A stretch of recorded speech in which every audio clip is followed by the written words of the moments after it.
Are the Vols insecure about Nico's leadership or lack thereof? Here we go. Today's tough question brought to you by Banks & Jones, Tennessee's trial attorney, banksandjones.com. Get your preliminary thoughts, Caleb, before we dive in full-fledged.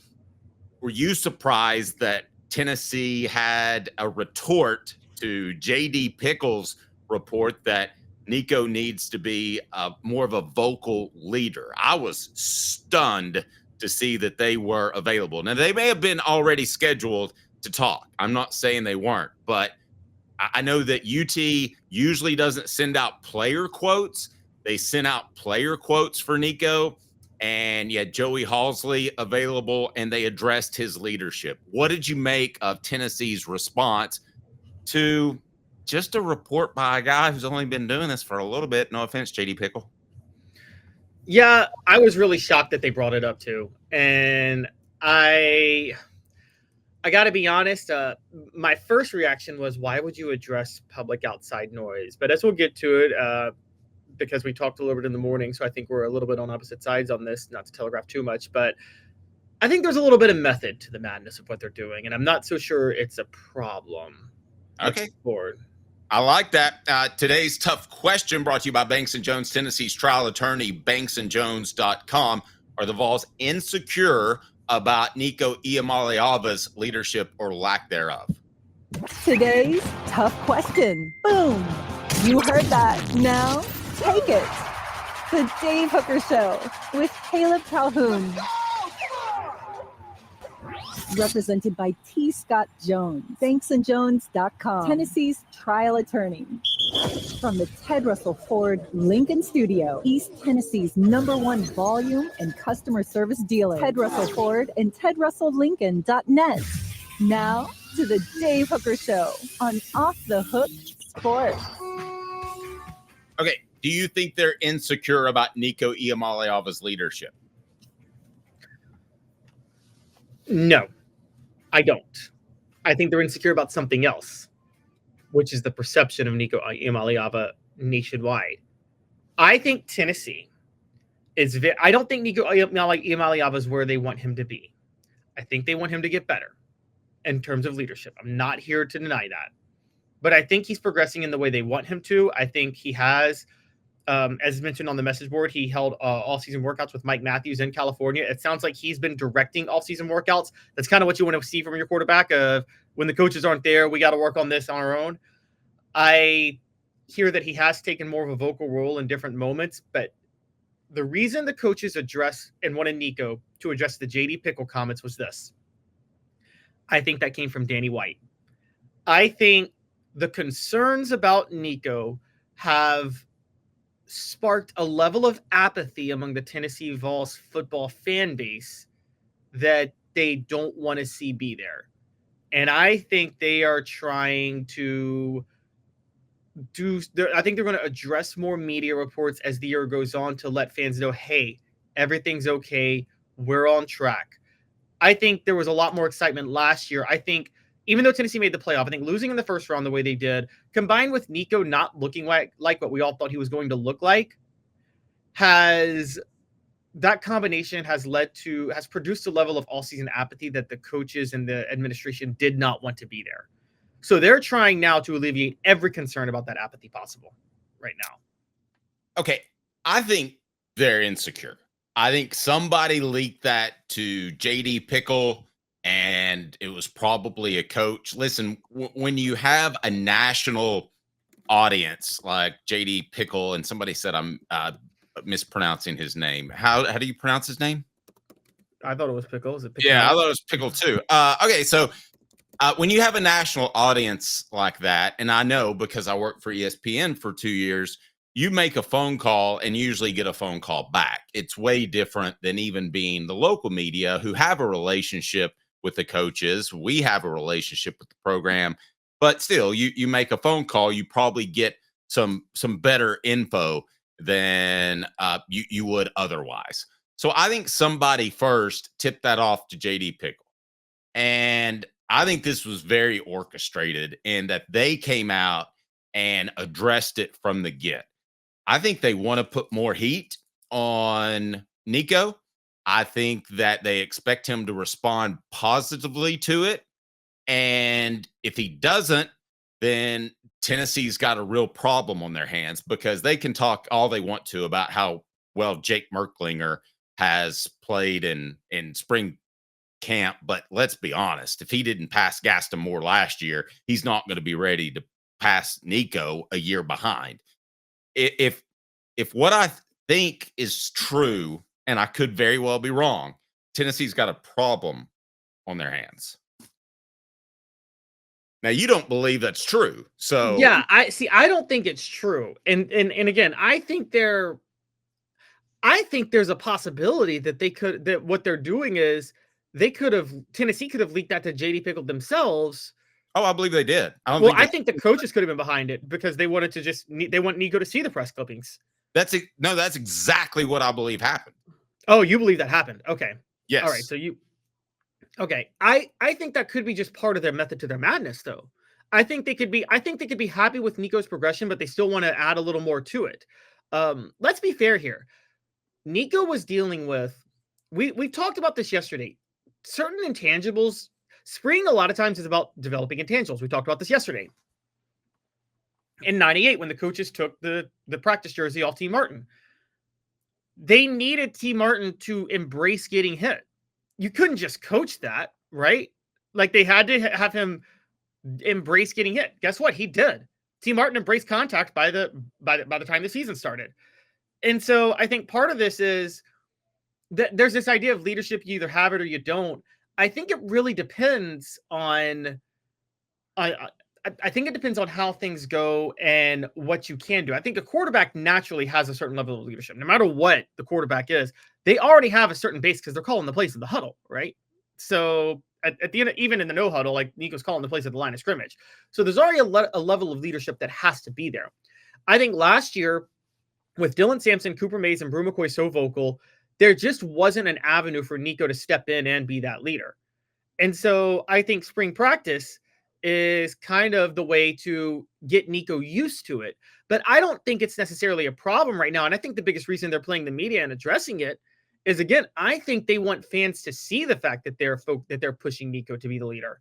And I think they want to do that to generate more interest from fans who, like I said, there has been a weird level of apathy surrounding Tennessee football from fans this offseason, more than last year. Okay, you mentioned T. Martin, and I feel like sometimes we go a little bit too far back when we talk about the 98 team. I mean, that was a pretty special group. Let's talk about some quarterbacks. Were they great leaders in the interim between 98? We'll start with Casey Clausen and move forward. Today's tough question brought to you by Banks & Jones, Tennessee's trial attorney, banksandjones.com. Why Banks & Jones? Well, it's because they're Tennessee's trial attorney. You can play to win with Banks & Jones because they'll go to trial. You've heard of other lawyers. They say they'll go to trial and fight for you. They won't. They just want to settle. That's the easiest way out. Well, that's not Banks & Jones, led by T. Scott Jones. They won't settle. They'll go to trial for you. Tennessee's trial attorney. They play to win. Truly, Tennessee's trial attorney when it comes to criminal defense or personal injury. Why settle? It's Banks & Jones. T. Scott Jones. Banks & Jones.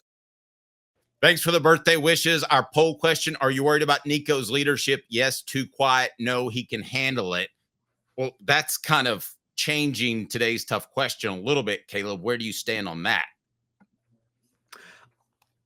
I'm going to say no, he can handle it, because the way he was talking yesterday actually kind of won me over. And we're going to talk about, funny enough, we're going to talk about Boo Carter soon. But I think the thing I liked about Nico in the press conference yesterday is Nico wasn't afraid to call people out, certainly to a certain degree, by name.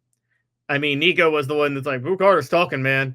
And so I think that's just little things like that lead me to believe he's got a level of leadership. Because if he was too quiet, he would be, everything's good, doing things right.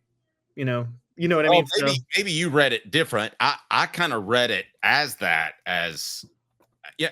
Listen, if you look back at Tennessee's quarterbacks, who were great leaders? Tyler Bray, not a great leader, correct? Josh Dobbs, great leader. Hendon Hooker, great leader. But then there's Casey Clausen.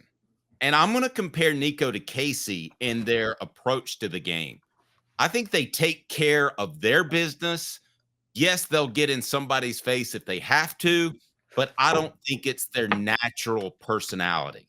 And I covered Casey very closely. I was full-time on the beat then. I think there's a real comparison to be had there. Casey had a realistic view of football, and that was you're going to win some and lose some. Now, fans don't want to hear that, but after the 2001 SEC championship game, he just kind of rolled his eyes. He's like, you had Dante Stallworth fumble, you had Travis Stevens fumble, and Tennessee falls short to LSU and Nick Saban because of the draw. But I get the feeling that he didn't get too high or too low. I remember Cooper Mays' dad one time saying, back when he was on a radio show with me, he goes, the bottom line is when we win, we go out and have a beer. When we lose, we go out and have a beer. Some of you all take it more seriously than us. I think Nico is that type of player. And that sounds like an indictment of him, but there's something to be said for the steady hand as opposed to the rah-rah guy. I mean, let's face it. Peyton Manning probably ran some players off because of his intensity, probably turned some players off because of his intensity. So I'm not saying this is necessarily a bad thing. I just don't think he's ever going to be the rah-rah leader. Now, with Cooper Mays gone, Dylan Sampson gone, and Brew McCoy gone, who steps into that leadership role if it's not Nico Iamaleava? No, there's nobody. Nico has to do it. He's got to do it. That's the problem. I mean, normally a team that had great leadership, I wouldn't have any concerns about that. But now I do have concerns because I don't see another great leader in this crew. Do you remember, you've seen the Dark Knight movies, right? The Dark Knight trilogy, the Batman trilogy? Yeah. Do you remember the third one when he's in the hole and he's like, back where the League of Shadows, like underneath the whole thing, and he's trying to escape, he's trying to jump out, and he's doing it with the rope, and they're like, the only way you can do it is if you don't have the rope, because that's the only way you'll give the full effort, because you won't have the trap, you won't have the safety net. Okay, so they took away the rope and they threw him in the JD Pickle hole. Yes, they took away the rope from Nico. They took the rope out. They're like, you don't have a choice. You have to lead. And I think that'll force him in. Now, we talk about this. It's funny, as what you're talking about with Casey and what David Speaks says at the California cool thing. Funny enough, Eric Ainge kind of had that, even though he wasn't from California. He was kind of that way too, wasn't he? A little bit more laid back. Eric Ainge. Yes, definitely. And I would put him in that same category of he had leadership, but was he a leader? No. So what you're talking about, here's what it reminds me of. More than anybody, the person that comes to mind is Eli Manning. Not Peyton, but Eli. Eli seemed like a guy that was like, I guess I should be playing football. Win some, lose some. Right. And it got him 2 Super Bowls. It did. And, and they weren't great teams that won those Super Bowls. They just played right at the right time and had you take those two teams, and this may be a reach, Caleb, but you replace Eli with Peyton and average play throughout the regular season. And I think those teams that Eli won Super Bowls with do not win Super Bowls with Peyton as opposed to Eli. I think they needed an even kill guy and not a guy that's in your face. Is that a reach? No, that's not. I totally agree. It kind of worked in their favor. I mean, because what happened was when they went to play the Patriots after losing to them in the regular season, the undefeated Patriots in the Super Bowl, yes, Plexico Burress is like, they're only going to score 17 points. But the funny part about that was like, they go into that game, they're like, we're playing the Patriots. It was very much like, just another game, just another day at the office. You know what I mean? And it worked totally in their favor. And now there's some players who like, they're intense. Like there are some players who like they're intense like Peyton, but then they turn it up. Like you could say like Tom Brady, but I would even say if Tom Brady's on those Giants teams, they don't win those Super Bowls. Neither Tom Brady nor Peyton Manning because those were mediocre teams that played way above their level when the playoffs came. And I'm saying with Nico, you're right. This happened with Casey Clausen all the time, Dave. What would happen with Clausen? You get your bad loss to Georgia. You get your bad loss in the SEC title. But then you go on the road as double-digit underdogs and you're winning every time. Right? Because you may be a little too relaxed for the moment in certain moments, but you're not intimidated by the moment ever when you play. And I think that's a really big benefit. No, I would agree with that.